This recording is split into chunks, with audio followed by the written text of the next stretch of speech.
का हो बतिया बुझ का बुझी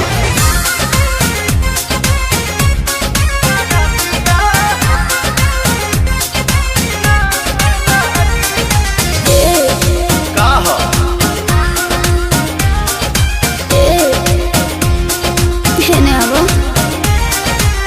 बैठलो सादावा से आजाना रूम में चानी जाननी संगे काटो मन सुन में आओ ना बैठलो सादावा से आजाना रूम में चानी जाननी संगे काटो मन सुन में हो चला कमर के भीतरे हमहू बानी हिटरे मजा तो के मिली जैसे आगी तो चप धन हो सरदिया ना लागी मजा मिली तो हरदिया ना लागी चप धन हो सरदिया ना लागी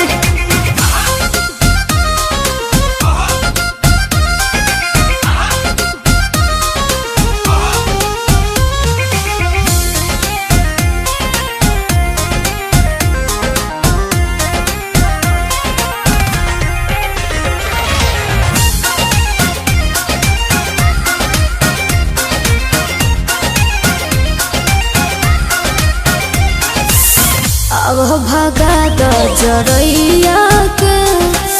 कम नहीं पड़े रजैया के हवा पता भतर तू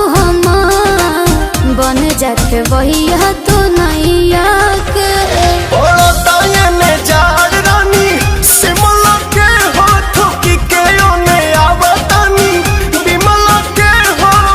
सजल व्यंजन करे द मनोरंजन मनवा भइल बा हमरो बागी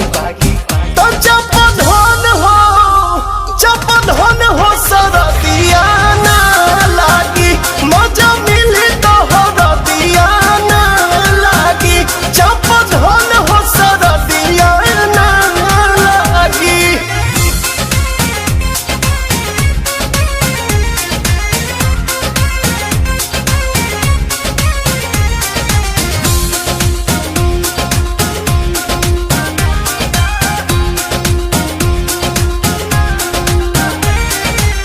मेहर के होते काहे का पहतर देह कठुआइल खाली भापतर चूल्ही में लवना डाली तो पोतर बानी बोलावत तो सारा पहतर खोली के होने फेंक देनी इनरिया जानू पलंगिए पहोइयो जे दिनरिया जानू पीला प्रेम रस गोरी कोरवे में कस गोरी कहबे नु भाग धनी जागी तो चप धन हो सरदिया ना लागी मजा मिली तो हरदिया ना लागी चप धन हो सरदिया ना लागी सरद के दवाई तो मर्दे न होला।